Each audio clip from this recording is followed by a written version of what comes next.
Բարև ձեզ հարգելի լրագրողներ, առաջիկա 1 ժամվա ընթացքում պատրաստ եմ պատասխանել ձեր հարցերին, խնդրեմ։ Առաջին հարցը նախորդ միթինգի հարցերն իրացվել, արվեստից Բարև շնորհակալություն։ Պարոն վարչապետ Ռուբեն Ռուբինյանը նշել էր, որ ազգային ժողովի նախագահի պաշտոնը ստանձնելուց հետո չի կատարելու հատուկ ներկայացուցչի պարտականությունները, հետաքրքիր արդյոք հայտնի է թեկնածու, ով է լինելու, ով է շարունակելու այդ աշխատանքը։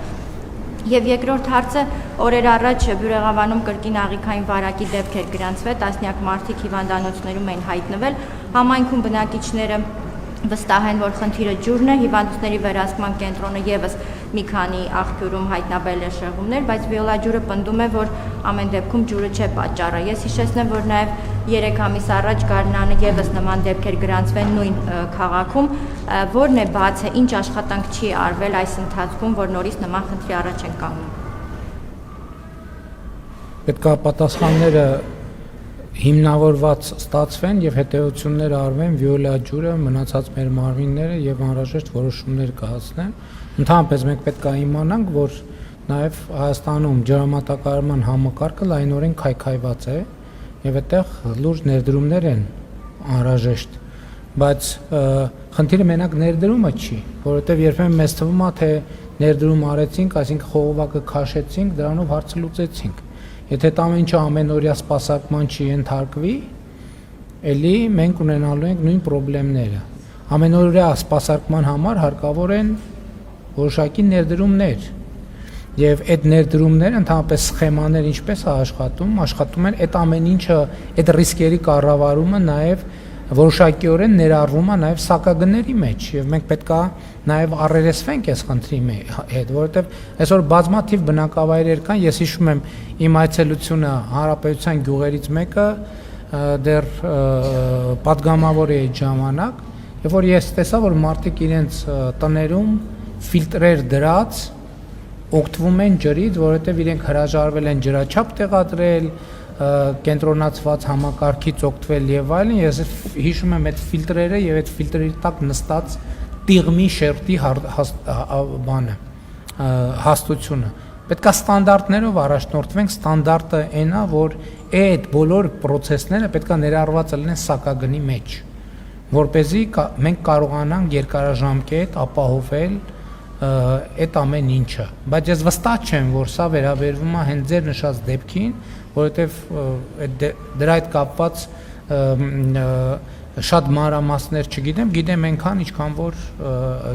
եւ գիտեմ, որ ընթացքի մեջ է հարցի պարզաբանումը եւ պետք է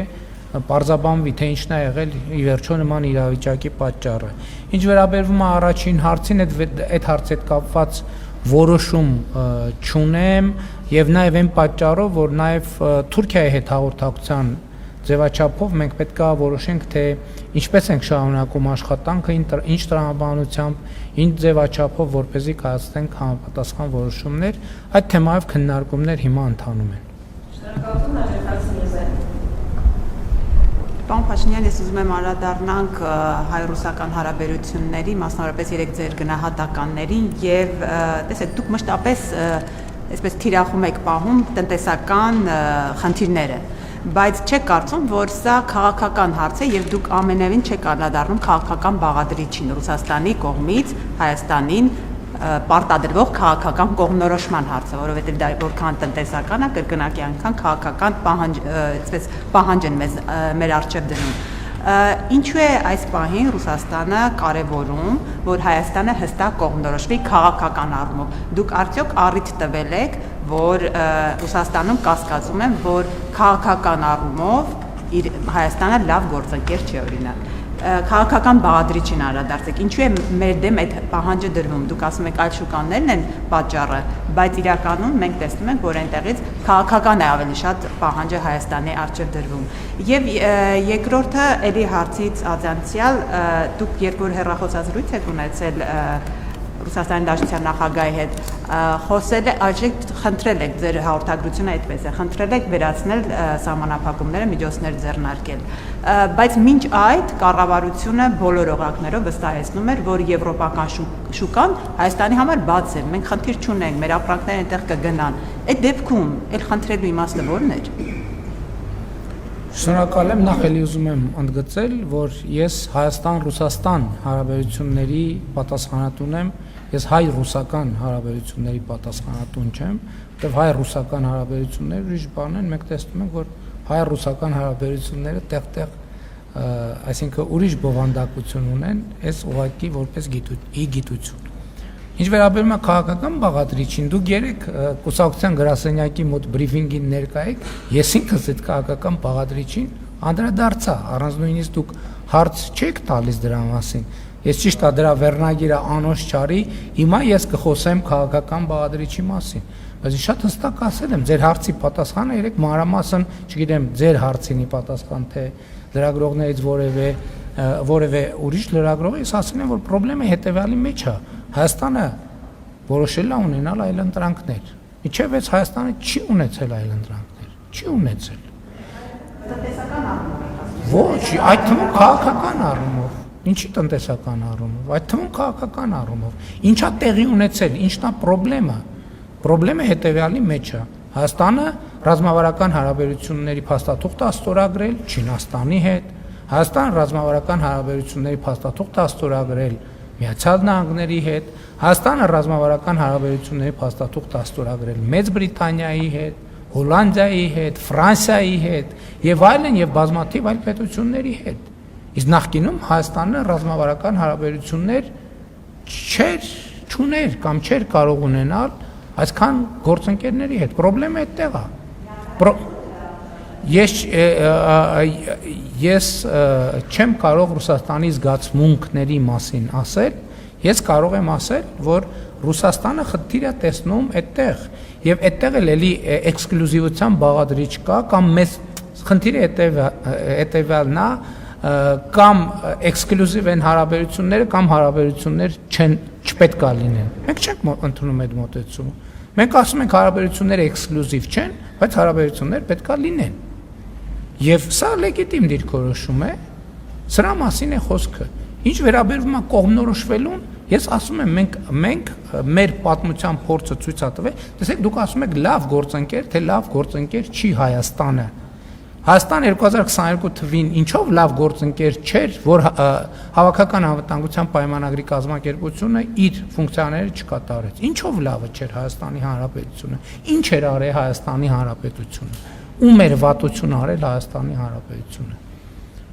Հայաստանի Հանրապետությունը ինչով էր վատը, ինչ վատ բան էր արել Հայաստանի Հանրապետությունը, որ այդ ամեն ինչը տեղի չունեցավ։ Ինչով էր Հայաստանի Հանրապետությունը վատը, որ Ղարաբաղում ռուս խաղապահները իրենց գործառույթները չկատարեցին։ 2022 թվականի հոկտեմբերի 6-ի մեջ է խնդիրը, բայց դրանից առաջ դեպքեր են եղել։ Ինչով էր վատը Հայաստանի Հանրապետությունը։ Այսինքն ես նորմալ է, որ դուք այդ հարցը տալիս եք, ես հարգանքով եմ վերաբերվում դրան, բայց էլի եմ ասում, իսկ ինչի անընդհատ մեր կանխավարկածը այն, որ մենք ենք պարտադիր ինչ որ վատ գործընկեր։ Կամ Հայաստանի Հանրապետությունը ում էր ինչ արել, որ Բելարուսի նախագահը հայտարարի, որ գիտեք ինչ, դե Հայաստանը ում է պետք։ Ինչն էր վատ արել Հայաստանի վատություններ արել ինչ որ մեկին։ Բելարուսին վատություններ արել Հայաստանի Հանրապետությունը։ Ոնց կարելի է երկրի, ինքնիշխան երկրի մասին այդպես խոսալ։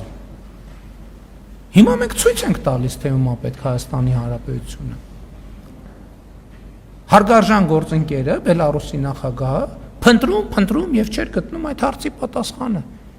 Հիմա մենք ցույց ենք դնում այդ հարցի պատասխանը։ Հայաստանի Հանրապետությունը պետք է Չինաստանին, Միացյալ Նահանգներին, Եվրամիությանը,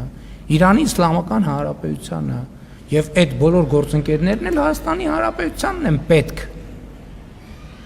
Մեծ հարգանքով Վրաստանը Հայաստանի Հանրապետությանը շատ պետք է, Հայաստանի Հանրապետությունն է Վրաստանին է պետք, Ֆրանսիային, Գերմանիային, Լեհաստանին, Մեծ Բրիտանիային։ Այս է ամբողջ պատմությունը։ Շուկաներն են շուկաներ։ Որովհետև խնդրել եմ այս տրամաբանությամբ, որ ես չեմ ընդունում, որ կամ հարաբերությունները էքսկլյուզիվ են, կամ էլ չկա հարաբերություն։ Ես խնդրում եմ, եւ որ մեր դիրքավորմանը մոտենան ըմբռնումով եւ հարգանքով, մանավանդ որ գործնականում դրա լեգիտիմությունը կասկածի տակ չի առնվում։ Ասում է, որ այո, դուք իրավունք ունեք ունենալ այլ ընտրանքներ, բայց այսօր որոշեք, թե որ այլ ընտրանքն եք ընտրում։ Ես ասում եմ, այն այլ ընտրանքը դեռ ձևավորված չի, սկսվել այլ ընտրանքը ձևավորելու process-ը, կձևավորվի այլ ընտրանք, հիմա ազնիվ չի լինի, որ մենք մեր ժողովրդի առաջ հարց դնենք, դուք չձևավորված այլ ընտրանքը ուզում եք թե չեք ուզում, որովհետև մեր ժողովուրդը լիքը հարցեր կտա, որոնց պատասխանները մենք այսօր չունենք։ Կգնանք, կաշխատենք այդ հարցերի պատասխանները կձևակերպենք, կվերադառնանք եւ մեր ժողովրդին կհարցնենք։ Ես էլի եմ ասում, ես հարգանքով եմ վերաբերվում, որ Եվրասիական տնտեսական միության 4 երկրների ղեկավարներ մայիսի 29-ին ընդունել են հայտարարություն աջակցելով Եվրամիությանը անդամագրվելու հարցով հարակվե անելու գաղափարը Հայաստանի Հանրապետությունում։ Բայց առարկան դեռևս գոյություն չունի։ Ես շատ հստակ ասել եմ իմ դիրքորոշումը եւ վերահաստատում եմ, որ նման հարցով հանրակրվե անելու համար Հայաստանը պետքա գոնե դիմաց լինի, ել չեմ ասում առավել տրամաբանականը, որ Հայաստանը գոնե անդամության տեխնացուի կարգավիճակ ունենա։ Կամ արդեն այդ հարցը լինի օրակարգում, այդ ժամանակ շատ տրամաբանական կլինի իրականացնել հանրակրվե այդ հարցով եւ անհրաժեշտ կլինի։ Սրա մասին է խոսքը։ Շնորհակալություն, հաջորդ հարցը Սիրիկ։ Պարոն վարչապետ Սամվել Կարապետյանը հայտարարել էր, որ իշխանություններին հեռացնելու իրենց գաղտնի պլանի մի մասն է կազմում, նաև թիմերում իշխանություն վերցնելը, դրան զուգահեռ ուժեղ Հայաստանի ներկայացուցիչները համայնքներում իբրև թե բարեգործություն են անում, գյուղտեխնիկային նվիրում համայնքներին, լոռու մարզում անվճար տրանսպորտ են մտցրել, նաև 5-րդ երեխան ունեցող ընտանիքին բնակարան են հաստատել։ Արդյոք սրանք ընտրակաշառքի դեպքեր չեն ընտրություններից առաջ եւ օրենքով կարգավորման ինչ հնարավորություններ կան։ Մեր պետության պատմությունը ցույց է տվել, որ օլիգարխիական բարեգործությունը ոչ մի լավ բանի չի բերում եւ դրան պետքա նաեւ լինի համապատասխան արձագանք, որովհետեւ եթե կա բարեգործության հարցը, թող բարեգործները չթալանեին ճակերտավոր ժողովրդից, էլի եմ ասում, հոսանքի եւ բանի անազնիվ մրցույթների միջոցով միլիարդներ են տարել ժողովրդից, հիմա եկել են ասում են բարեգործություն։ Մենք չէ։ Իրանք նշանակում է բավարար չափով հարկված չեն եւ բավարար չափով թալանված միջոցներ դեռ ունեն, որ դա կարողանում են անել։ Պետք է իրանք բերել են վիճակի, որ իրանք դա չկարողանան անել եւ մենք դա անելու ենք։ Ընդ որում թալանվածի տրամաբանությունը եւ թալանի տրամաբանությունը շատ հստակ երևում է։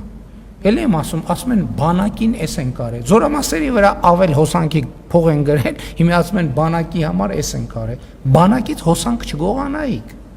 Չգողանայիք բանակի հոսանքը։ Ասում են երեխեքին բան ենք անում, պայուսակ ենք անցած տարի, չէ՞, սեպտեմբեր։ Դպրոցների վրա ավել հոսանքի փող են գրում, ասում են այդ ավել հոսանքի փողից իրանց գեներացիաց շահույթի 5%-ից բանի դուրս գրած պայուսակներ են առնում, ասում են երեխեքին բարեգործություն են անում։ Այսինքն դա ել չեմ ասում բանը, ես ցնցված եմ։ Հետևյալ, որովհետև լուրերով նայում եմ Արարատ ցեմենտի շուրջ տեղի ունեցող գործընթացները, լուրերով նայում եմ վերևից կադրեր են ցույց տալիս Արարատ ցեմենտ գործարանի։ Դուք տեսել եք այդ կադրերը։ Այդ 21-րդ դարի գործարան, հա։ Դա ավարա ընդամենը թալանի օբյեկտ է։ Դուք տեսել եք այդ կադրերը։ Միլիարդներ են աշխատել, միլիարդներ են տարել։ Ես եմ 2 տարի առաջ, որովհետև ես բանից, դրոնից կադրերը չունեի, այդ գործարանի մոտով անցել եմ,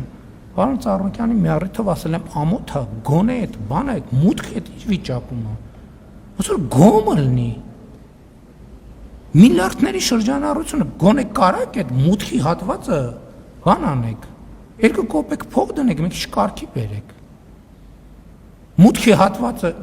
նայեք նայեք վերևից կերև այդ գործարանի սեփականատերն է այդ օգտագործողը թե սեփականատեր չի հիմա փառք Աստծո անցել է պետության կառավարմանը եւ ես համոզված եմ որ ինչպես հեծի դեպքում դեռ շատ նորություններ կիմանանք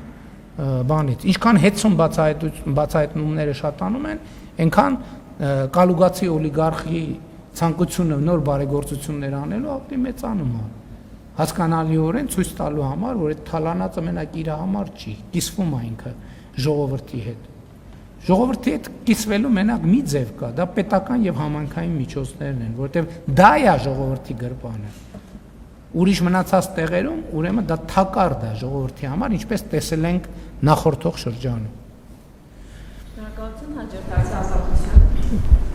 Շնորհակալություն, պարոն վարչապետ, դուք անցած ամիս հայտարարել եք, որ մասնակցելու եք ԵԱՏՄ միջկառավարական խորհրդի նիստին, օգոստոսի 6-ից 7-ն է կարծեմ, ձեր որոշումը ուժի մեջ է, եթե այո,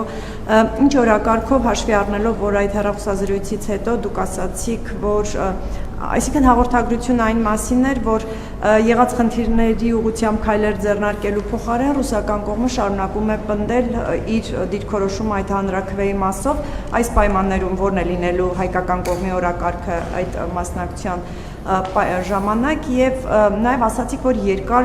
զրուցել եք, ես ուզում եի նաեւ հարցնել երկաթուղու հետ կապված, արդյոք քննարկում որևէ եղել է, թե այդ թեմային չեք անդրադարձել։ Երկաթուղու հետ կապված քննարկում չի եղել, բայց երկաթուղու հետ կապված մեր դիրքորոշումը շարունակում է մնալ նույնը։ Դա մեր սեփականությունն է եւ Հայաստանի Հանրապետությունը պետք է հնարավորություն ունենա այդ երկաթուղին օգտագործել այնպես, ինչպես ինքը նպատակահարմար է գտնում։ Ես ուզում եմ շատ հստակ լինել այս հարցով, այլ ընտրանք չկա սրան։ Բավարար չափով, բայց ոչ անվերջ։ Այդ հարցը պետք է լուծվի։ Ես ուզում եմ շատ հստակ լինի։ Եվ ելի եմ ասում, հիմա շատ քննարկում են, փորձում են ինչ-որ բաներ, հիմնական Հայաստանի ընդդիմությունը միջայլոց բան արեք, կալուգացի օլիգարխի միջոցով, այս կթանկանա։ Հայաստանում էլ բաներ կա, որ անվճարը կարող է պարզվի, որ թանգանում է։ Կարող է բաներ կա, որ Հայաստանում գոյություն ունի 30 տարի անվճար, կարող է պարզվի, որ Հայաստանը կսկսի դրա համար տարեկան $2 միլիարդ ուզել։ Ասել կամ տարեկան 2 միլիարդ վարձավճար ունեցեք, կամ էլ մենք երկաթուղու մասին ակնարկի բան չկա, ես պարզ ասում եմ, որ Հայաստանի Հանրապետության սեփականությունն է դա եւ ուրիշ տարբերակ չկա։ Մենք ուզում ենք բարեկամական ձևով այդ խնդիրը լուծենք։ Բարեկամական ձևով։ Բայց նաեւ մենք այդ խնդիրը բոլոր դեպքերում պիտի լուծենք բարեկամական ձևով, բայց նաեւ էլի դե յուրե կարող է հարց ծագի, որ մենք դե յուրե որոշումներ կայացնենք։ Եթե անհամաձայնություն կա, հետո կգնանք արբիտրաժում բան կանենք, կքննարկենք։ Ինչ արած արբիտրաժի մասին հիշում եք այստեղ ինչ խոսակցություններ տեղի ունենում, որ արբիտրաժը բանը հեծի նախկին սեփականատերերը, բաները կալուգացին արբիտրաժում հաղթել է։ Երբ որ այս շենքում պարզվեց իրանք մարդուն էին, այդ մարդուն երբ որ շենքից դուրս հրավիրեցինք, արբիտրաժում ասում եք կոռուպցիա, բայց կոռուպցիա չի,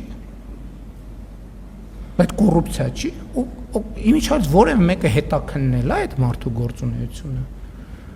որ գրություն էր գրել, ստեղ բան կար, չէ, պարտականությունները կատարող, գրություն էր գրել, իր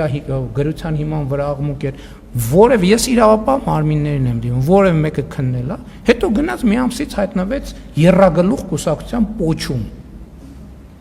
Որևէ մեկը քննել է, սա կոռուպցիա է, թե կոռուպցիա, այդ ինչ կապեր են գործը։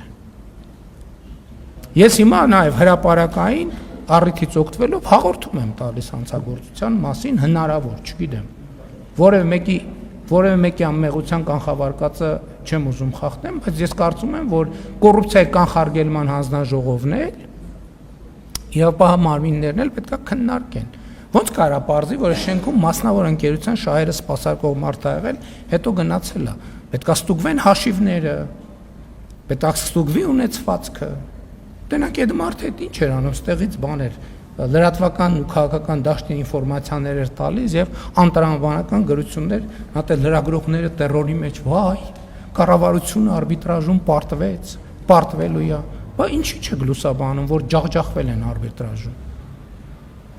Որովհետեւ բաները տրոյական ձին հանել ենք շենքից դուրս։ Հիմա իրավապահներին կոչ եմ անում, հաղորդում եմ տալիս, թող տրոյական ձիու գործունեությունը քննեն, կոռուպցիայի կանխարգելման հանձնաժողովը քննել է կոռուպցիա, ես նաև պատասխան եմ պահանջում ինստիտուտներից քննել են այդ դեպքը, թե չեն քննել։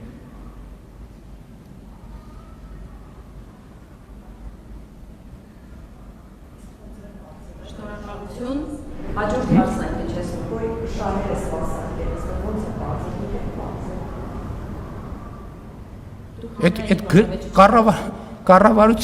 Կառավարության դիրքորոշմանը հակասող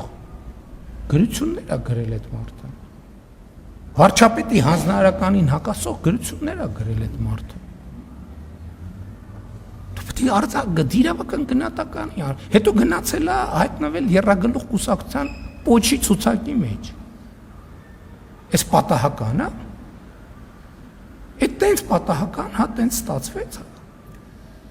Հետո պարզվեց Եռագլուխ կուսակցության պոչը ինչ որ տեղերից ֆինանսավորում է ստանում։ Այդ պատահականությունը ոչ մեկ չի հետաքննի դա։ Նույնիսկ պետական մարմինները եւ հետաքրքիր է իրոք ես պատասխան եմ ակնկալում կոռուպցիայի կանխարգելման հանձնաժողովը այս կոնկրետ դեպքով զբաղվել է թե չէ։ Մեր իրավապահները այս կոռուպցիայի մասին է կառավարությունից, դրանից ավելի լավ կոռուպցիա է ուզում։ Ինչի մենք այդ մարդուն որտեղ գործ ենք տվել հաշիվ ենք վերցրել,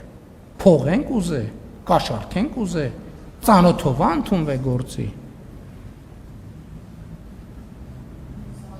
Մյուսը ո՞րն էր։ ԵԱՏՄ-ի օրակարգը ձևավորվում է ինստիտուցիոնալ ճանապարհով, ինստիտուտներով, բայց դա հարթակ է, որտեղ բնականաբար ես մեր օրակարգին առնչվող բոլոր հարցերը բարձրացնելու եմ։ Եվ ինչ որ ձեզ ասել եմ բրիֆինգում, ասելու եմ նաև այնտեղ։ Իսկ ինչ եմ ասել ձեզ բրիֆինգում։ Ասել եմ, որ ԵԱՏՄ-ն կաթվածահար է, չի գործում ԵԱՏՄ-ն։ Եթե ԵԱՏՄ-ի պայմանագիրը չի գործում, չի գործում ԵԱՏՄ-ն։ Եվ ԵԱՏՄ-ն դե ֆակտո կաթվածահար վիճակում է եւ կաթվածահարությունը խորանալու միտումներ է ցուցաբերում։ Եւ եթե այս հարցը արագ չլուծվի, ես 100% վստահ եմ, որ Հայաստանի Հանրապետությունը այս խնդիրը հաղթահարելու է։ ԵԱՏՄ-ն չի հաղթահարելու։ Շնորհակալություն։ Հաջորդ հարցը Գոնե վերջի նոտաներով մի բան արեք էլի։ Ինչ ա վերջին բանա։ Չէ, դե գնում է, չէ, հրաժեշտի նոտայով ես ելույթ ունենամ։ Լիպարիտ Դրմեյանը քաշվեց, ամփոփենք։ Քանի սեկտը չեն փակել։ Ինչև է։ Շա լավ գաղափար է միջավայր։ Չենք մտածել դրանից։ Մենք ենք փորը տալիս էլի բոլորին հերթով։ Քանի որ ընդդիմությունը, մասնավորապես Հայաստան Դաշինքը, օրինակ, Աղվան Վարդանյանի շատ սկզբունքային քայլերի շնորհիվ փաստացի կարելի ասել զրկվեց այն բարոյական իրավունքից, որ կարող է ձեզ մեղադրել անսկզբունքայնության, խոստումները չկատարելու, նախկինում մի բան ասելու, հետո ուրիշ բան անելու մեջ, այդ սուրբ գործերի մնաց մեր վրա։ Հիմա ես հիշեցնեմ երկու դրվագ։ Հենց հիմա կառավարության դիմաց վարորդական իրավունքի զրկվածները հիշեցնում են, որ դուք ընտրություններից առաջ իրենց խոստանում եք վերականգնել իրենց վարորդական իրավունքները, հավանաբար այդ խոստման շնորհիվ էլ գնացել երևի շատերը ձեզ ձայն են տվել ու չեք կատարել ձեր խոստումը։ Երկրորդ վերջին 1 տարվա կատարվածքով օրինակ եթե ասենք վիճակագրություն չեմ անել, բայց բազմաթիվ դեպքեր ենք լսել բանակում, խաղաղ պայմաններում, խաղաղության հաստատված պայմաններում զոհերի սպանությունների մասով։ Ես ուզում եմ ձեզ հիշեցնել, որ երբ որ դուք լրագրող եք, մի այսպիսի հոդված եք գրել, ինչը շատ շոշափեց, քննադատվեց, դուք այսպես սեմացնում եք Վազգեն Սարգսյանի ղեկավարած բանակի դերը ու գրել եք, որ բանակը նվեր մատուցեց զինվորների մայրերին, զինվորների դիերը, իրենց զավակների դիերը նախատնական նվեր էին մայրերին։ Ես չգիտեմ դուք հիմա նորից այդպեսի բան ձեզ թույլ տայ գրել թե ոչ, բայց հիմա կարող ենք նույնը ասել, որ ձեր եւ Սուրեն Պապիկյանի ղեկավարած բանակը պարբերաբար նվեր է մատուցում զինվորների մայրերին, ցավալիորեն այդ զինվորների դիերի տեսքով։ Ընդ որում այդ զինվորների հարազատների շատերը ձեզ են ձայն տվել, կան այդպեսիք, որոնք ձեզ են ձայն տվել եւ այդ հույսով, որ խաղաղությունը հաստատվել, իրենց զավակներին ուղարկել են ձեր ղեկավարած բանակ։ Մի բան էլ տնտեսության մասով էլ այստեղ բողոքի ակցիան անում, չգիտեմ, Արարատսեմենտներ, Ծառուկյանի մյուս բիզնեսների աշխատակիցները։ Դուք ասում եք պետականացրինք, բայց հանրային ընկալման մեջ ասում եմ, որ դուք խլեցիք Սամվել Կարապետյանից հեծը, Գագիկ Ծառուկյանից խլեցիք Արարատսեմենտը, Մուլտիվելնեսը, որտեղ Տիգրան Ավինյանների դեպ պարապում եւ Ահագն Ալեքսանյանը, էլի այլ բիզնեսներ եւ փակեցիք փաստացի 10,000-ից ավել աշխատատեղ։ Հիմա դուք պետության, ժողովրդի ու տնտեսության դեմ եք գործում, թե իրենց օգտին եք գործում։ 10,000-ից ավել մարդ այս պահին մի վարքան էլի Տիկին Բաղդասարյան, 10,000-ից ավել չի թողնում խոսանք։ Դեմոկրատիան Սատիկին Բաղդասարյանը կգնա եւ այստեղ կհաստատենք, հուսանք չենք ասի, միջև չգա հետինը չհիշվի առաջինը։ 10,000-ից ավել մարդ այս պահին փաստացի անգործ է։ Մարդիկ ասում են, որ լավ դուք Ծառուկյանից եւ նրա հարուստներից վրեժ լուծեցիք, Ծառուկյանին նստեցրիք, կառույցի գլուխը կերակ, մեզանից ինչ եք ուզում։ Մենք, ընդ որում էլի շատերը առնջմոլի շատ աշխատակիցներ ձեր համար ճամփա են փակել, այսքանից հետո էլի ձեզ ձայն են տվել, վերջին ընտրություններին։ Այդ մարդիկ ինչ մեղք ունեն, որ այդ մարդկանց թողել եք դուրսը։ Ինչ են ուզում անեն։ Ծառուկյանի այդ հարցերը ձեր անձնական վրեժը հասկացանք։ Մարդիկ այդպես են անցալում, որովհետեւ իրավական գործընթաց դրա տակ չեն տեսնում։ Զինվորների մայրերի մասով այո կարող ենք այդպես ասել, որովհետև փաստը դա է, եւ դա շատ ցավալի փաստ է։ Ցավալի, այո, դա ցավալի իրողություն է, որ մենք ամեն անգամ նման դեպքի հետ պարզա, որ շատ ծանր ապրումներ ենք ունենում, բայց փաստը դա է, բայց ես ուզում եմ ձեզ բազմաթիվ այլ օրինակներ բերեմ, ոչ թե արդարացնելու համար, այլ երեք էլ ասացի, մենք խնդիրները պետք է հասկանանք խորությամբ։ Մենք դեպքեր ունենք, երբ որ մարդիկ ժամանակին պատերազմից խուսափել են, պատերազմից խուսափելու համար բանակ չեն գնացել այլ ճանապարհներով, տարբեր մեթոդներով, հետո իրենց բակում սպանվել են։ Մի քրեական բանի ժամանակ, քրեական միջադեպի ժամանակ։ Այսինքն խնդիրները խորքային են, խնդիրն է նա, որ մենք պետք է հասկանանք, այսօր քննարկում ենք օրինակ կառավարության նիստում, կարա կապը ձեզ այդքան տրամաբանական չթվա, բայց ընդհանրապես քրեական ենթամշակույթի դեմ պայքարը, ընդհանրապես գիտեք, մեր բանակում ինչ են զինվորները ինքնասպանություն գործում։ Երեք հիմնական պատճառ կա։ Պատճառներից մեկը խաղադրույթներ կատարել, պարտքերի տակ ընկնել եւ պարտքը չկարողանալ փակել։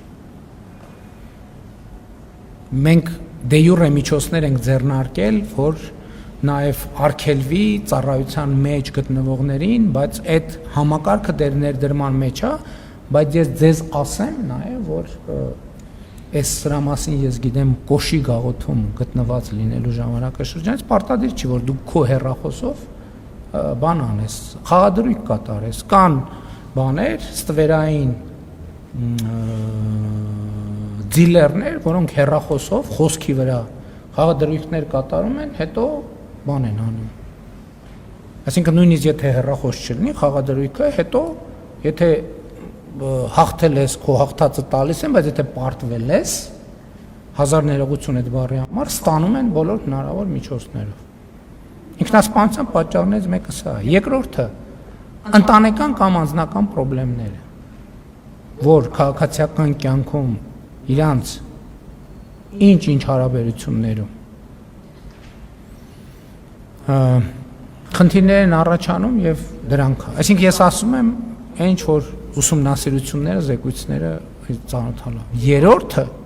կապված է մի շատ կոնկրետ իրավիճակի հետ։ Մարտական բանում, դիրքում հերթապահության, քո ժամապահության ընթացքում քնելը մարտական հերթապահության ժամանակ մարտական դիրքում քնողների նկատմամբ ես այս վերջերս մի ռեպը երգ կա երկի հայաստանյան ռեպերի երգի մեջ sense նախադասություն կա, որ ես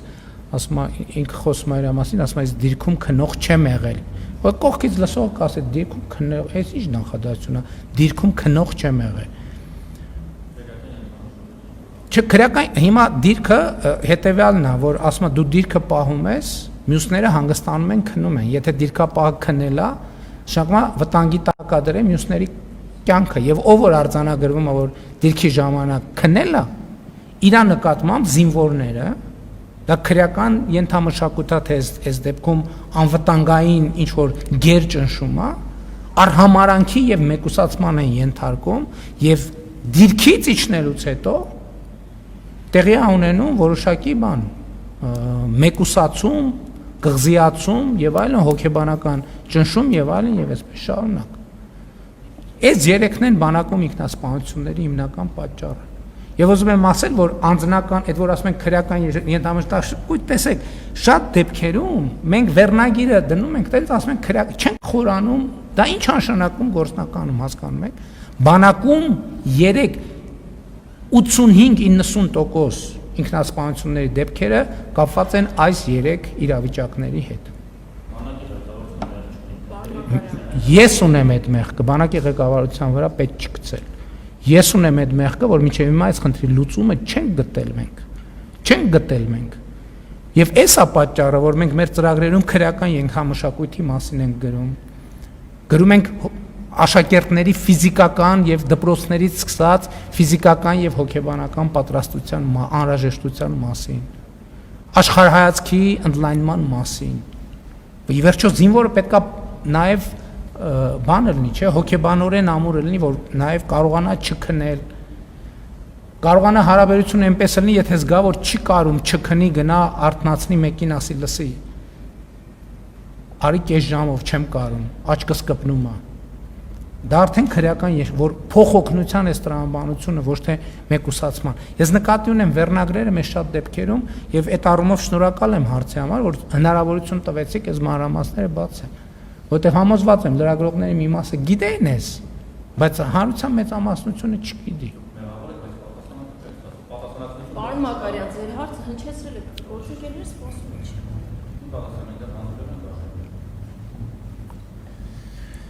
Վարորդական իրավունքների մասով process-ը գնում է, այդտեղ մենակ մի խնդիր կա։ Նրանք, ովքեր վարորդական իրավունքից զրկվել են դատական ակտով, դատարանի օրինական ուժի դատարանի ակտ մտել ուժի մեջ, այդտեղ կառավարությունը չի կարող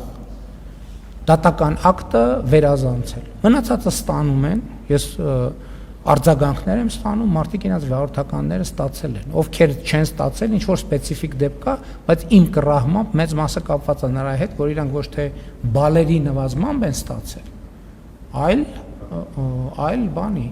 այլ դատարանի օրինական ուժի մեջ մտած վճռով, եւ այդ մարդիկ էլ այն ժամանակ, երբ որ մենք խոսում էինք, ասում են այո, որոշ կատեգորիաների մենք հասկանում ենք, որ չի լինի, հələ ուրիշ մենք ես իմ խոստումը ամբողջությամբ կատարված է եւ հիմա ընթացքի մեջ է։ Մի ամիս առաջ ենք, բայց դա չի նշանակում, որ բոլորը պետքա հետ ստանային, բացի նրանցից եւ հա, ժամկետի խնդիրը կա, դա 2020-ից կարծեմ հետոյի մասին է։ Մենք 2013 թվին չենք անդրադառնում, մեկը զրկված է եղել 2013 կամ 14 կամ 17 թվին եւ չենք կարող ուղղակի դե յուրե դատարանի եւ դա մենք կառավարության որոշումներ ընդունելիս այդ մասին ասել ենք, ամեն ինչ պարզ է, ազնիվ ինչ որ խոստացել ենք արվում է։ Ոչ մի աշխատատեղ չի փակվել, հիմա նույն Արադ ցեմենտում ընդհատվել էր process-ը, հիմա շարունակվում է, հիմա նաև ժամանակավոր կառավարիչ կնշանակվի, բոլոր տեղերը, որտեղ անհրաժեշտություն կա որոշակի կասեցում, մի քանի օր ինչ որ մի ժամանակաշրջան կբացվեն, կաշխատեն։ Ես կներեք, ես այդքան մանրամասն չեմ տիրապետում նյութին, բայց ես կարող եմ վստահ ասել, որ մեր նպատակը աշխատատեղեր փակելը չի։ Ի վերջո, ես հիշում եմ նաև, կներեք, մարզահամերգային համալիրում ասուլիս էի անում, նույն ձևի լրագրողները հարց են տալիս, ասում եք, էս թալանը հետ կբերեք, այն թալանն։ Ես նախընտրական շրջանում խոստացել եմ, չէ՞ մարդկանց, որ այդ թալանը հետ է բերվելու։ Հիմա հետ է բերվում։ Որովհետև 8-9 տարի հետո ինստիտուտներ են ձևավորվել պետական, ինստիտուտներ են ձևավորվել եւ process-ներ են գնացել, իմիջայլոց, որ ասում են ընտրություններից հետո, այս բոլոր գործերը, որոնք քննվում են, դրանք ապօրինի գույքի բռնագանձման հետ կապված գործերը, վարույթները սկսվել են 2 տարի առաջ։ Եվ 2 տարի ոչ թե ձգձգվել է, ինքը համադրական դատարանի որոշում ա եղել այդ ընթացքում, իրավագիտական պրակտիկայի հաստատում ա եղել այդ ընթացքում, ոչ մի բան ոչ արագացվել է, ոչ էլ դանդաղացվել է կիրառման իմաստով։ Ես համաձայն եմ, ես ինքս էլ արտահայտվել եմ, որ ինստիտուտների ստեղծումը գուցե ավելի դանդաղ ա եղել, քան կարելի էր անել։ Շնորհակալություն, հաջորդ Շնորհակալություն, պարոն վարչապետ, շարունակելով երկաթուղու թեման, տեսեք կառավարությունը մրցույթ է հայտարարել մասնավորապես Գյումրի Ախուրիկ Թուրքիայի սահմանի, հա, երկաթգծի վերակառուցման նախագծի համար, բայց տեսեք, այս հատվածը հատկապես նաև շարունակում է մնալ Հարավկովկասյան երկաթուղու կոնցեսիոն կառավարման ներքո եւ հասկանալի չէ այս բaragայում, թե օրինակ կառավարությունը իրավական ինչ հիմքով է պետական միջոցներով այդ հատվածը վերականգնելու, օրինակ կամ վերակառուցելու աշխատանքներ իրականացնելու եւ բացի դրանից խնդրում եմ, քանի որ քիչ առաջ էլ գործընկերոջս հարցինի պատասխան դուք նշեցիք, որ կառավարությունը Հայաստանի սեփականությունը ուզում եմ հասկանալ, օրինակ, եթե մենք տեսնում ենք, որ Ռուսաստանը նաև նման սանկցիաներ է Հայաստանի նկատմամբ կիրառում, մենք փորձում ենք այսպես բանակցել, խոսել, հասկանալ, որ վերանայի Ռուսաստանը այս ամենը, օրինակ Հայաստանն էլ իր հերթին կարող է օգտվել իր գործիքակազմից եւ օրինակ նաև հենց ֆրանսիական արբիտրաժի միջոցով միակողմանի չեղարկի կոնցեսիոն պայմանագիրը եւ նոր մրցույթ հայտարարի, որտեղ դուք ավելի վաղ էլ հայտարարել եք, որ օրինակ կոնցեսիոն կառավարումը կարող է ստանձնել մի այնպիսի պետություն, որը լավ հարաբերություններ ունի եւ Ռուսաստանի հետ եւ Հայաստանի հետ։ Մենք ցանկացած գործիք, որը օրինական է, մենք կարող ենք կիրառել,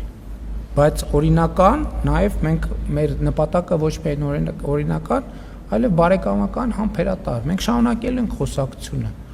Մենք չենք փակվելու, մենք շարունակելու ենք խոսակցությունը, իսկ ինչ իրավական հիմքով է երկաթուղին արվում, իրավական հիմքի ձևակերպումը իրավաբանների հարցն է։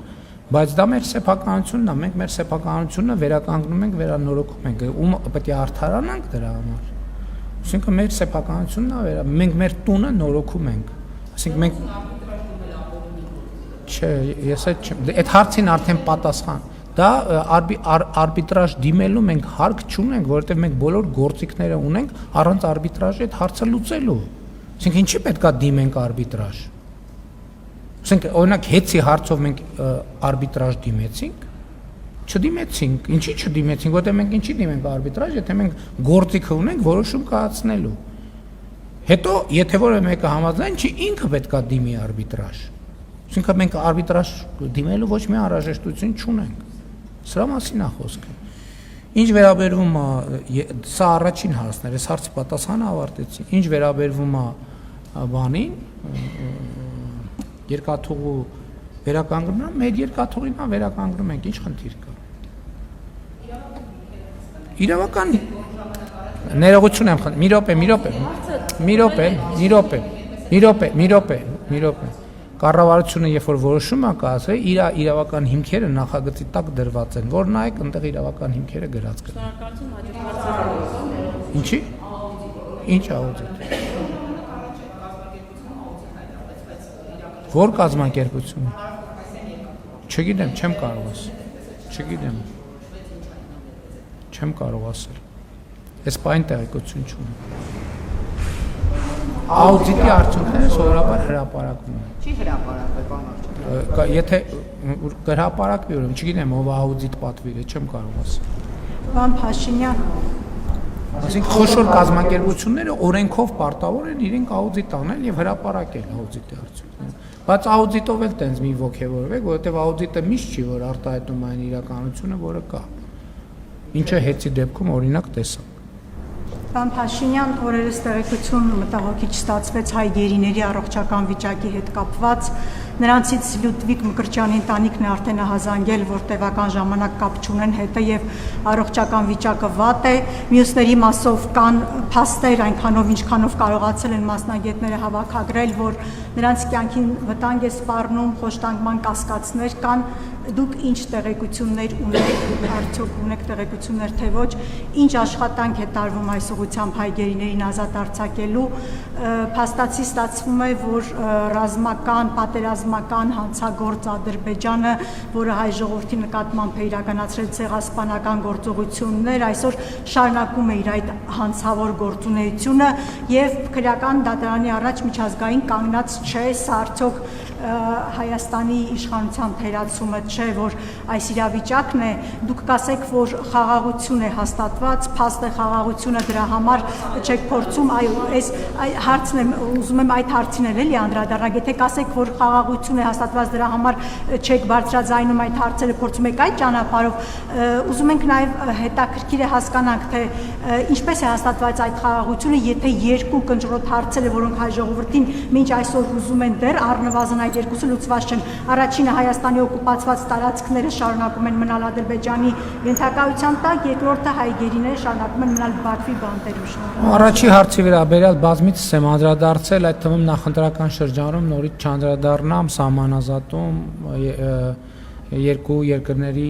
հանձնաժողովների համատեղ գործունեության կանոնակարգ եւ այդպես շարունակ։ Երկրորդ հարցի վերաբերյալ մեր պետական ինստիտուտները ամենօրյա ռեժիմով աշխատում են, որպեսզի նախ տեղեկատվությունը ճշտեն, որտեղ հնարավոր է աջակցություն ցուցաբերել եւ ելի ուզում եմ պատասխանատու ձևով ասել, որ մշտական ռեժիմով աշխատանք է տարվում այդ խնդիրը լուծելու համար եւ մեր փորձը նախկին ցույց է տվել, որ աշխատանքը շատ թե քիչ արդյունավետ է այն պարագայում, երբ որ արվում է լուր կոնֆիդենցիալ եւ հիմա էլ այդ լուր կոնֆիդենցիալ աշխատանքը արվում է։ Շնորհակալություն, հաջորդ հարցը Ֆակտոր։ Շնորհակալություն, պարոն վարչապետ, դրսում բողոքող վարորդները Արցախում վարորդական իրավունքները կորցրածներն են, որոնց վրա այս նոր օրենսդրական կարգավորումը չի տարածվում, այս մասով նրանք հետաքրքրվում են, թե ինչ լուծում է լինելու, արդյոք հնարավոր է այնպիսի կարգավորում, որ նրանց վրա էլ տարածվի, որտեղ ասում են մռոյում իրենց ասել են, որ դուք Արցախում եք կորցրել, չեք կարող ստեղ ստանալ վարորդական իրավունք, հետո Ծառուկյանի աշխատակիցները, բիզնեսների աշխատակիցները, որոնք իդեպ Արարատցեմենտից չեն, մյուս կազմակերպություններից են, հարցնում են ինչպես պետք է իրենք այս ընթացքում ապրեն, երբ որ իրենց աշխատավայրերը փակ է, իրենք ունեն վճարներ անելու, բնակարանի վարձ, կոմունալ, ընդհանրապես առօրյա կյանքը պետք է կազմակերպեն, պետությունը իրենց որևէ կերպ աջակցելու է, թե չէ խախտված իրավունքները ինչպես է վերականգնվելու, եւ պարոն վարչապետ, պարզվում է այս վերջին 5 միլիարդանոց պարգևավճարի փաթեթը կռիվ է գցել պետական ապարատում, որոշ մարմիններ չեն ստացել, մասնավորապես հանրային ծառայությունները կարգավորող հանձնաժողովում օրինակ խոսակցություններ կան, ինչ են իրենք այդ չալաղաչ կտորից չեն օգտվել, ՏՄՊՊՀ համարձակության պաշտպանության հանձնաժողովը այս բաժանումները ինչպես են եղել, որ պետական որոշ կառույցներ դուրս են մնացել։ Ոչ թե դուրս են մնացել, են կառավարության համակարգի մարմիններ չեն, անկախ մարմիններ են եւ առաջիկայում օրենսդրական փոփոխություններ կլինեն, որ այդ համակարգը կտարածվի բոլորի վրա։ Եվ ինչ այլոց ուզում եմ էլի ասեմ, որ նախորդիվ էլ ասել եմ, հենց այդ համակարգն է, որ մենք հնարավորություն կունենանք, առաջիկայում դուք դա կտեսնեք, կառավարության ձևավորման գործընթացում բարձր որակավորում ունեցող ավելի շատ մասնագետների ներգրավել կառավարման համակարգ։ Ինչ վերաբերվում է ձեր նշած հիմնարկների աշխատողներին, ենթադրում եմ, որ իրենք ինչ որ գրություն փոխանցած կլինեն կառավարությանը եւ մենք այդ բովանդակությունը կուսումնասիրենք եւ կարձագանքենք։ Ես էլի արդեն ասացի, որ մեր նպատակը չի ինչ որ մեկին աշխատանքից զրկելը, մեր նպատակը շատ լավ, բայց հիմա ես կներեք մյուս հիմնարկների դեպքերը չգիտեմ, բայց ես Արարատցեմենտինը, քանի որ սկզբից շատ աղմուկ եղավ, որ այո, մի քանի օր կանգնեցին, հետո սկսեցին աշխատել։ Հիմա ենթադրում եմ մյուս տեղերում էլ այդ նույն խնդիրը կարող է լինել, կարող է դեպքեր լինել, որ այդպես չստացվի, որովհետև ասենք օրինակ ինչ որ մի բանի խաղատան լիցենզիայի զրկում է տեղի ունեցել կամ եւ այլն։ Նկատի ունեմ մեր նպատակը չի կնայենք եւ իհարկե մարդկանց քաղաքացիներին կտեսնենք ինչն է խնդիրը եւ որտեղ կարող ենք լուծել։ Հիմա վարորդական իրավունքների հետ կապված ձեզնից առաջ մի քիչ այլ հարց տվեցին, հիմա բարձվում է մի քիչ նոր թեմա է դա, որը պետքա լրացուցիչ ուսումնասիրենք։ Ճիշտն ասած, ես չգիտեմ, հիմա պատրաստ չեմ, որովհետև այդտեղ պետքա նայել մի հարց ուղղակի, կարող եմ այսպես ասել, պետքա նայել հիմքերը պահպանված են, թե պահպանված չեն եւ ըստ այդմ որևէ ձևով կարձագանքենք, որովհետև նախորդիվ հարցը այնպես էր, որ այն հատվածը վարորդների ում հետ մենք պայմանավորվել ենք, այդ պայմանավորվածությունը չի կատարվում, բայց դա իհարկե կատարվում է եւ դատարանների հետ կապված էլ այդպիսի պայմանավորվածություն չի եղել։ Հիմա ձեր ասածը նոր թեմա է, որին կծանոթանանք եւ կտեսնենք ինչ է հնարավոր անել։ Շնորհակալություն, հաջորդը իրավաբանություն։ Շնորհակալություն։ Պարոն վարչապետ, հակակոռուպցիոն պայքարի շրջանակներում ենթադրյալ կոռուպցիոն հանցագործությունների եւ ապօրինի ծագում ունեցող գույքի հետ կապված հանրային հնչեղություն ունեցող վարույթներով Ներկայումս միլիարդավոր դրամներ, անշարժ գույքեր, ընկերությունների բաժնեմասեր եւ այլ ակտիվներ պետության կողմից արգելանքի տակ են կամ բռնագանձվում են։ Գործող հակակոռուպցիոն ռազմավարության միջոցառումների ծրագրով կառավարությունը պարտավորվել է կատարելագործել այդ գույքի կառավարման կառուցակարգերը միջազգային լավագույն փորձի հիման վրա։ Այդպիսի մի փորձի օրինակ բերեմ Իտալիան, որտեղ առանձին համակարգ է գործում ոչ միայն վերջնական բռնագանձված, այլև դեռևս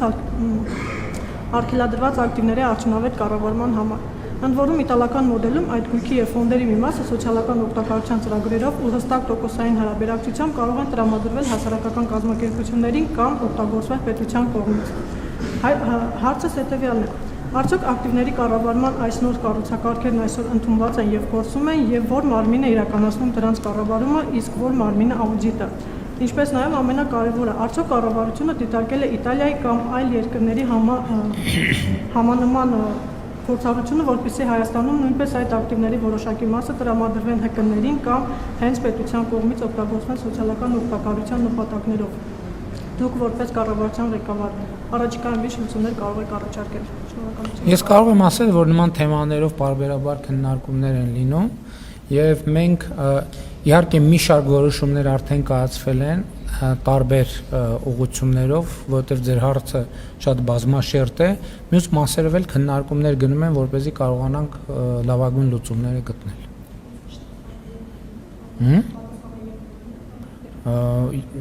Չեմ կարող ասել, այսինքն քննարկումները ինչ որ մասերով արդեն որոշումներ կայացվել են, մասնավորապես արգելադրումից հանելու այդ օպերատիվությունը թվայնացում եւ այլն, այսինքն այդ թեման նկատի ունեմ մեր օրակարգում, ընդ որ մեր օրակարգումը նաեւ արդեն իսկ պետության սեփականությանը անցած գույքերը հնարավորինս պրո-սոցիալական նախագծերի համար օգտագործելու հարցը եւ ինչ որ հարցերով արդեն մենք ըմբռնում ունենք եւ ինչ որ հարցերով էլ առաջիկայում որոշումներ կկայացնենք։ Ինքը նոր բան է, պարզ բան չի, նկատի ունեմ պետք է 7 չափել, 1 կտրել։ Շնորհակալություն, խնդրում եմ հագիր բոլորի հարցերը հասցնել, հաջորդած Ձեզ հարցը վերաբերում է Իրանին։ Հայաստանը պահպանում է լավ հարաբերություններ թե Իրանի, թե Միացյալ Նահանգների հետ։ Ձեր կարծիքով կարող է արդյոք Հայաստանը առանց ստանձնել միջնորդի դեր եւ նպաստել Թեհրանի եւ Վաշինգտոնի միջև լարվածության նվազեցմանը։ Բացի այդ, իրանական կողմը բազմիցս հայտարարել է, որ թրիփ նախագիծը դիտարկում է որպես իր անվտանգության համար հնարավոր սպառնալիք եւ նույնիսկ առաջարկել է ստեղծել հատուկ մեխանիզմ այդ հարցերը քննարկելու նպատակով։ Արդյոք այս հարցը քննարկվում է Թեհրանի հետ եւ երբ է նախատեսվում ձեր այցը Իրան, որի շրջանակում սպասվում է Հայաստանի եւ Իրանի միջև ռազմավարական համագործակցության համաձայնագրի ստորագրումը։ Շնորհակալություն։ Շնորհակալ եմ։ Հայաստանը համեստ փոքր պետություն է եւ մենք նման ամբիցիոզ հայտարարություններ եւ մտադրություններ չենք կարող ունենալ, որտեւ խոշոր երկրների հարաբերությունների պարզաբանման մեջ մտնելու մասին մտածելը արդեն իսկ այդքան էլ լավ չէ, ճիշտ չէ։ Ինչ վերաբերում է ձեր երկրորդ հարցին տրիփ նախագծի վերաբերյալ, այդ թվում Իրանի Իսլամական Հանրապետություն կատարած վերջին այցի ընթացքում դրանից առաջ է ես շատ հստակ ասել եմ, որ մենք բաց ենք թափանցիկ ենք եւ պատրաստ ենք տալ բոլոր հուզող հարցերի պատասխանները, որպեսզի բոլոր մտավախությունները վերանան, որովհետև թրիփը տնտեսական ենթակառուցվածքային այո շատ խոշոր, շատ կարևոր նախագիծ է եւ դա միայն օգուտ է բերելու տարածաշրջանին, այդ թվում Հայաստանի Հանրապետությանը եւ Իրանի Իսլամական Հանրապետությանը։ Ես ուզում եմ հիշեցնել, որ այդ նախագծի ոչ թե հենց այդ նախագծի մեջ, այդ նախագծի իրականացման արդյունքում բացվելու է նաեւ Պարսից ծոց, Սև ծով հաղորդակցությունը երկաթուղային Իրանի Իսլամական Հանրապետության, Ադրբեջանի, Նախճեվանի, Հայաստանի Հանրապետության եւ Վրաստանի տարածքով։ Ես այն ուղղություններից մեկն է, որը իջիկ է դարձնում այն քննադատությունները, թե այս նախագծի իրականացումը տարածաշրջանի որևէ երկրի դուրս է թողում։ Ընդհակառակը Սա ներգրավող նախագիծ է եւ իհարկե դրան խանգարող հանգամանք կարող է լինել տարածաշրջանային անկայունությունը։ Ես հույս ունեմ, որ հնարավորինս շուտ կայունություն կհաստատվի, որպեսզի մենք այս բոլոր կառուցողական նախագծերը կարողանանք իրականացնել։ Չգիտեմ, չեմ կարող ասել, կտեսնենք։ Պայմանավորվածություն կա, ժամանակ կոնկրետությունը պետք է դե առաջիկայում կառավարություն ձևավորվի եւ այլն եւ կտեսնենք։ Շնորհակալություն, հաջորդ հարցը իշխանություն։ Պարոն Փաշինյան, դուք կրկին ասացիք, որ ռուս խաղաղապահներն են Արցախը հանձնել։ Խնդրում եմ հստակեցնել, երբ են հանձնել, այն ժամանակ, երբ դուք Պրահայում ճանաչեցիք Արցախը Ադրբեջանի մաս, դրանից հետո, թե դրանից առաջ, եւ այս խոսույթի հետ կապված Մարիա Զախարովան էլ վերջերս անդրադարձել, ասում են, որ ռուս խաղաղապահներին մի մեղադրեք, Արցախը հանձնել է Նիկոլ Փաշինյանը։ Լավ, եթե ռուսները ամեն դեպքում հանձնել են ռուս խաղաղապահները, դրանից հետո ձեր կառավարությունը նույնիսկ թույլ չի տալիս, որպեսզի պետական պաշտոնյաները թանգարանի տնօրենը Արցախին վերաբերող որևէ քննարկում կամ գիրք անգամ նվիրի, աշխատանքից անմիջապես ազատվում է։ Վլադիմիր Պուտինի եւ Ռուսաստանի հետ հարաբերությունների մասին ամեն անգամ, երբ հարց ենք հնչեցնում, դուք հիշում եք Լուկաշենկոյին, այնպեսի տպավորություն է, ասես Պուտինի մուրը Լուկաշենկոից է քանում, ինչով է պայմանավորված, այդքան մեծ դերակատարություն ունի հայ-ռուսական հարաբերությունների մեջ Վլադիմիր Պուտինը։ Ալեն Սիմոնյանի հետ կապված ուզում եի հասկանալ, որևէ որոշում կայացրել եք թե ոչ, եւ ճիշտ է արդյոք տեղեկությունը, որ ցանկացել է Մեծ Բրիտանիայի դեսպան լինել։ Թերևս այսքանը։ Ոչ, ճիշտ չի տեղեկությունը։ Ես մուռ չունեմ, որ հանեմ։ Ինչ վերաբերում է ձեր առաջին հարցին, գիտեք, այդ թեմաներով այնքան ենք խոսել եւ արդեն երկու ընտրություններում այդ բոլոր թեմաները պարզաբանվել եւ Հայաստանի ժողովուրդն էլ արձագանքել այդ թեմաներին, այնպես որ անդադ նույն հարցը ծամծմելը չեմ կարծում թե որևէ իմաստ ունի։ Համենայն դեպս, եթե ձեր նշած հարցերի իմ բովանդակային պատասխանը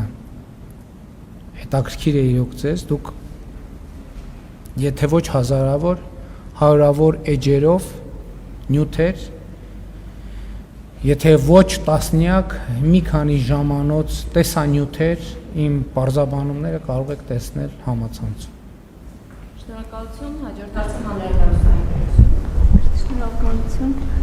Պարոն վարչապետ, Հայաստանից Ռուսաստան արտահանումների սահմանափակումները վերացնելու հետ կապված երկկողմ հանդիպումները, քննարկումները կարծեք թե արդյունք չեն տալիս։ Հետաքրքիր է այդ առումով արդյունքի հասնելու հնարավորությունները համարում եք սպառված են եւ եթե այո, ինչ հետևանքների հետ է Հայաստանը գործ ունենալու եւ ինչքանով է պատրաստ դրան։ Շնորհակալ եմ։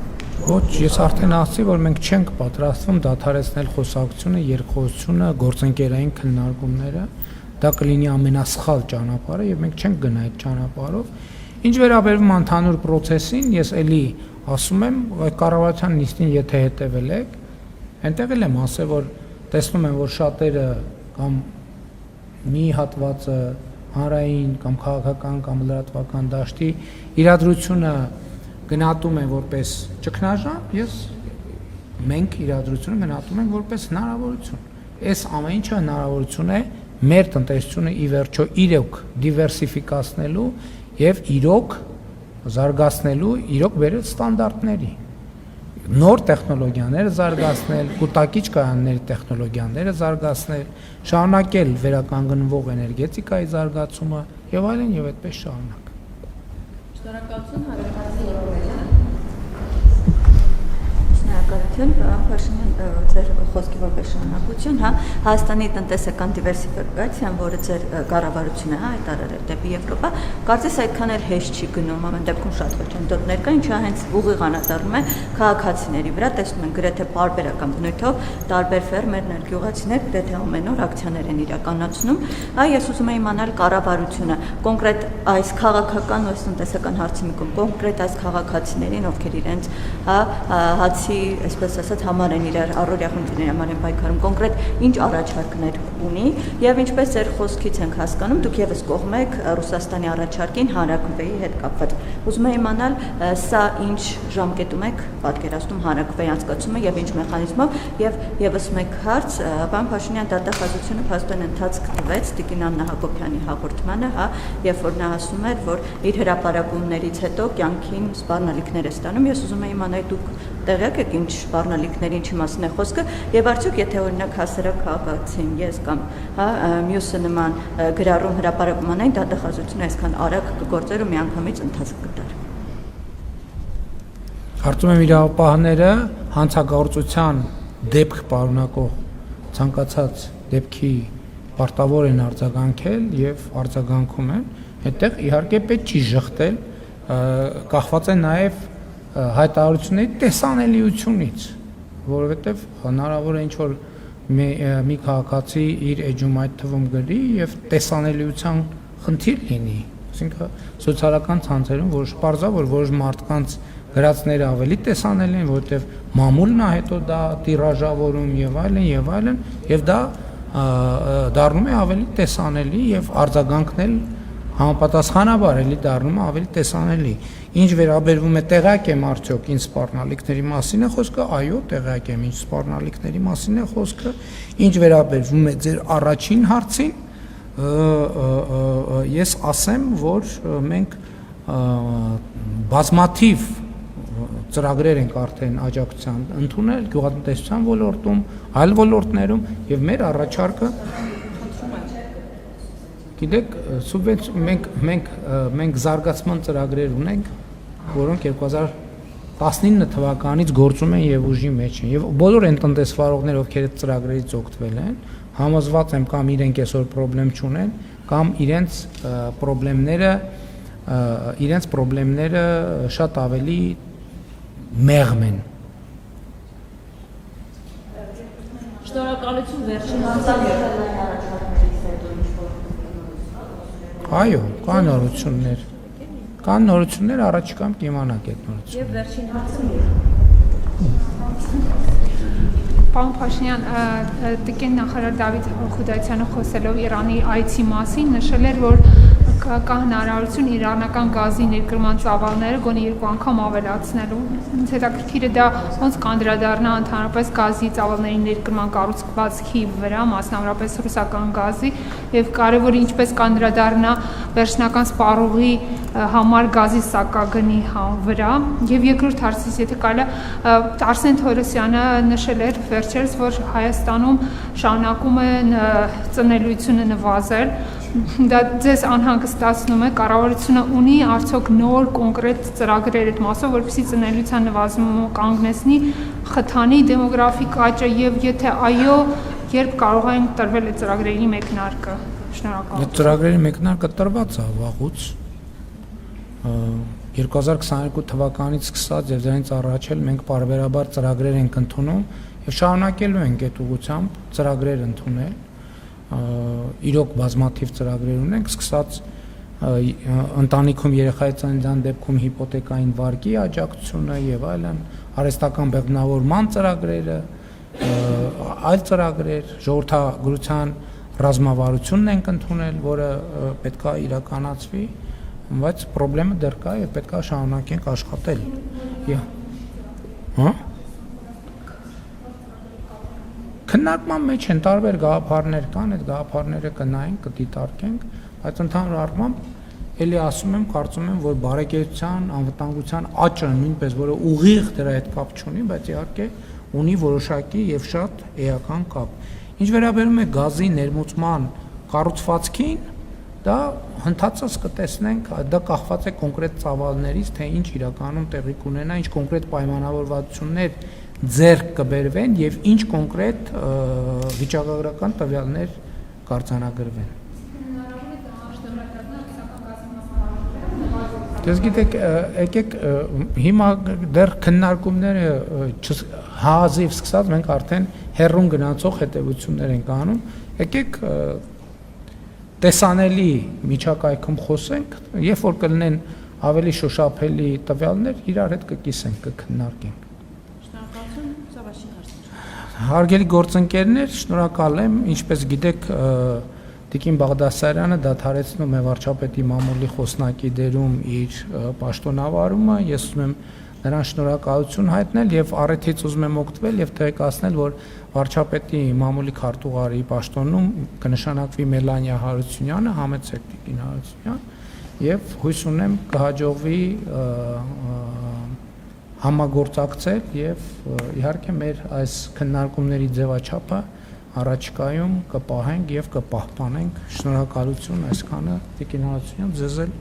հաջողություններ եմ մաղթում։ Շնորհակալ եմ։